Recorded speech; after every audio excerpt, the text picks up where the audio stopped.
Kami dari kelompok 8 akan menjelaskan tentang PPH pasal 21. Yang beranggotakan Sinta Nuria, Ahmad Saiful Ivan Saputra, Abu Daifin, Zahratun Nur Fadilah, Lailatul Jannah, dan Ayu Puspitasari. Pengertian PPH 21. Berdasarkan Peraturan Direktur Jenderal Pajak Nomor Per 32/PJ/2015, PPH Pasal 21 adalah pajak atas penghasilan berupa gaji, upah, honorarium, tunjangan, dan pembayaran lain dengan nama dan dalam bentuk apapun, sehubungan dengan pekerjaan atau jabatan, jasa, dan kegiatan yang dilakukan oleh orang pribadi, subjek pajak dalam negeri. Subjek PPH Pasal 21. 1. Pegawai. 2. Penerima uang pesangon, pensiun, tunjangan hari tua, atau jaminan hari tua. 3. Imbalan kepada bukan pegawai sehubungan dengan pemberian jasa. 4. Anggota komisaris atau dewan pengawas yang tidak merangkap sebagai pegawai tetap. 5. Mantan pegawai. Dan terakhir, peserta kegiatan yang memperoleh penghasilan. Baik, kita lanjutkan materi selanjutnya, yaitu objek PPH 21. Yang pertama, penghasilan pegawai tetap. Nomor 2, penghasilan uang pensiun. Nomor 3, imbalan kepada bukan pegawai. Nomor 4, penarikan uang pensiun oleh pihak yang masih berstatus pegawai. Nomor 5, imbalan kepada peserta kegiatan. Nomor 6, penghasilan tidak teratur yang diterima oleh Dewan Komisaris atau Dewan Pengawas yang tidak merangkap sebagai pegawai. Dan yang terakhir, imbalan tidak teratur yang diterima oleh mantan pegawai. Kemudian pemotong PPH 21. Pertama, pemberi kerja. Nomor 2, bendahara pemerintah. Nomor 3, badan lain yang membayar uang pensiun. Nomor 4, penyelenggara kegiatan yang melakukan kegiatan pembayaran. Nomor 5, badan yang membayar honorarium atau imbalan lainnya yang berhubungan dengan pemberian jasa oleh tenaga ahli. Penghasilan yang tidak dipotong PPH 21. Yang pertama, santunan asuransi dari perusahaan asuransi. Contohnya, asuransi kesehatan, asuransi kecelakaan, asuransi jiwa, asuransi dwiguna, dan asuransi beasiswa. Yang kedua, penerimaan dalam bentuk natura. Artinya, balas jasa yang diberikan oleh pemberi kerja yang tidak dalam bentuk uang, melainkan dalam bentuk benda atau fasilitas lainnya. Yang ketiga, beasiswa. 4. Zakat atau sumbangan keagamaan. Dan terakhir, iuran pensiun, tunjangan hari tua atau jaminan hari tua yang dibayar oleh pemberi kerja. Kemudian, kewajiban pemotong PPH 21, yaitu melaporkan bukti pemotongan pajak dari penghasilan paling lama 1 bulan setelah tahun kalender berakhir. Apabila pegawai tetap berhenti bekerja sebelum bulan Desember, maka bukti tersebut harus diberikan paling lambat 1 bulan setelah pihak tersebut berhenti. Kemudian, penerima penghasilan yang tidak dipotong PPH 21. Yang pertama, pejabat perwakilan diplomatik dan konsultan dan pejabat lain dari negara asing, dan orang-orang yang diperbantu pada mereka yang bekerja dan bertempat tinggal bersama mereka dengan syarat bukan warga negara Indonesia dan tidak menerima atau memperoleh penghasilan dari luar jabatan Indonesia. Yang kedua, pejabat perwakilan organisasi internasional sebagaimana dimaksud dalam keputusan Menteri Keuangan nomor 611-KMK.04/1994 tanggal 23 Desember 1994 sepanjang bukan warga negara Indonesia dan tidak menjalankan usaha atau melakukan kegiatan atau pekerjaan lain untuk memperoleh penghasilan di Indonesia. Nilai tarif PTKP 2021. PTKP pria atau wanita lajang. Kode PTKP TK0 yaitu tidak kawin dan tidak mempunyai tanggungan. Jadi besar PTKP-nya 54 juta. Kemudian TK1 yaitu tidak kawin dan mempunyai 1 tanggungan. Besar PTKP-nya 54 juta untuk orang pribadi ditambah 4.500.000 untuk masing-masing tanggungan. Jadi totalnya 58.500.000.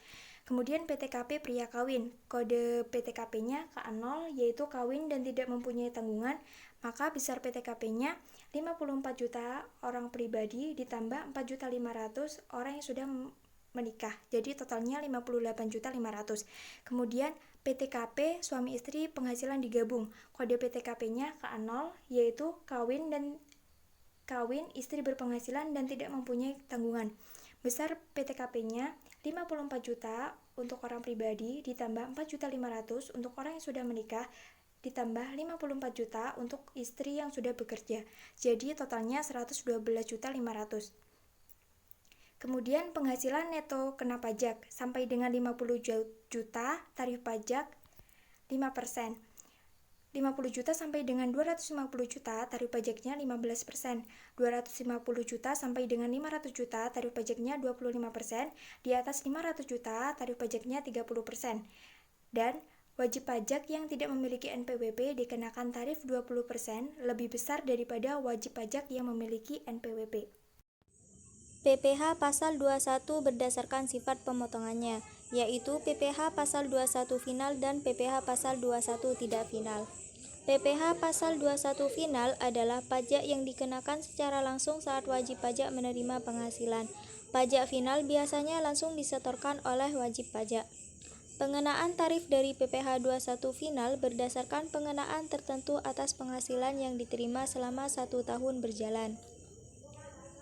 Karena sifat pemungutan pajak final ini adalah seketika, maka pajak final ini tidak perlu diperhitungkan dalam pelaporan surat pemberitahuan tahunan, tetapi tetap harus dilaporkan. Sedangkan PPh pasal 21 tidak final adalah pajak yang dikenakan atas suatu penghasilan dan diperhitungkan kembali dengan penghasilan lainnya. Kemudian, perhitungan ini akan dikenakan tarif umum dalam pelaporan SPT tahunan. Pemisahan dua jenis PPh 21 ini bukan tanpa alasan. Setidaknya ada dua pertimbangan pemerintah ketika memisahkan PPh 21 final dan tidak final, yaitu 1. Penyederhanaan dalam pengenaan pajak penghasilan dari usaha. Yang kedua, mempermudah proses serta mengurangi beban administrasi bagi wajib pajak. Baik, selanjutnya yaitu tarif PPh pasal 21 final.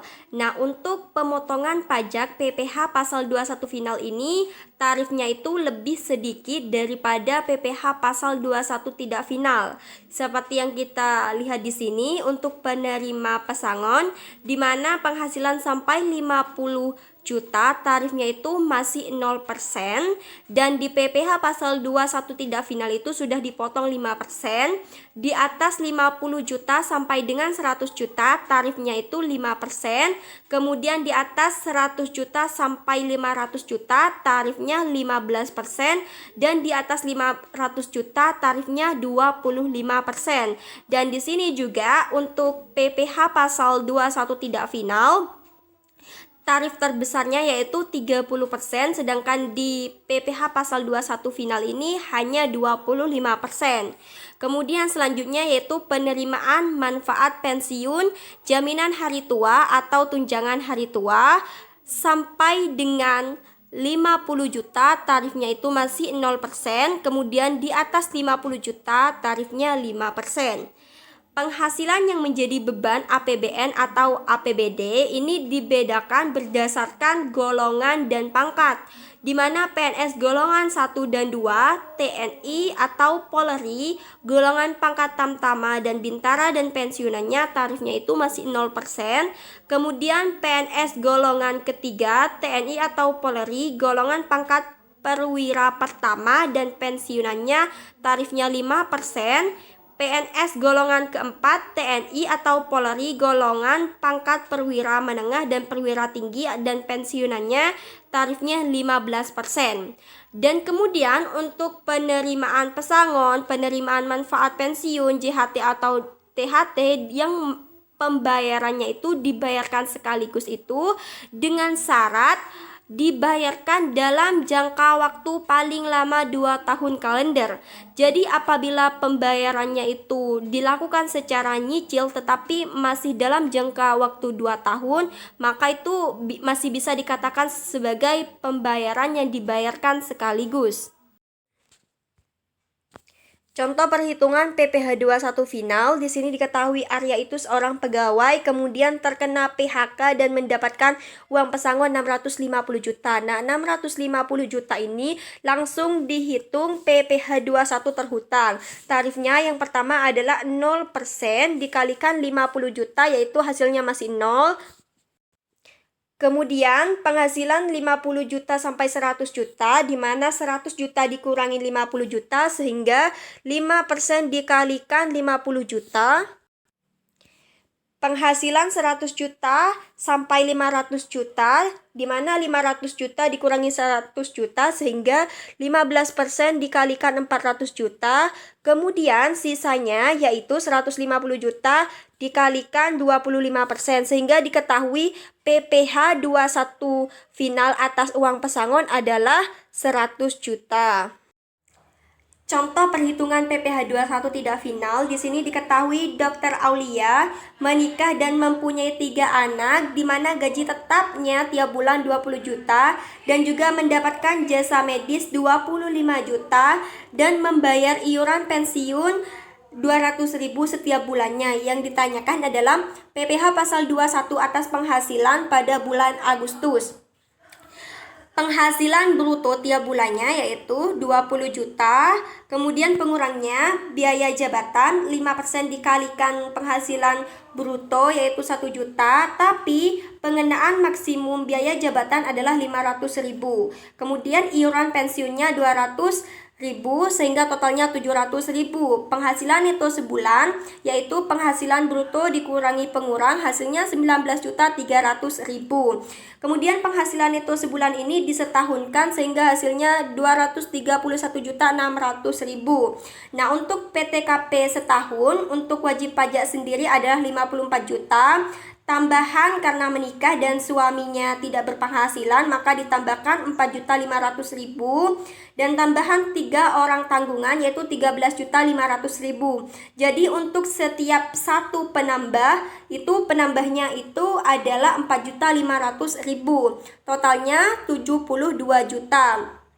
Lalu penghasilan kena pajak yaitu penghasilan neto setahun dikurangi PTKP yaitu 159.600.000 karena di bawah 250 juta maka pengenaan tarifnya adalah 5% dan 15%. 5% dikalikan 50 juta 2.500.000, kemudian sisanya 109.600.000 dikalikan 15% yaitu 16.440.000 sehingga diketahui PPh pasal 21 terutang selama setahun adalah 18.940.000 di mana tiap bulannya dibagi dengan 12 yaitu 1.578.333.000.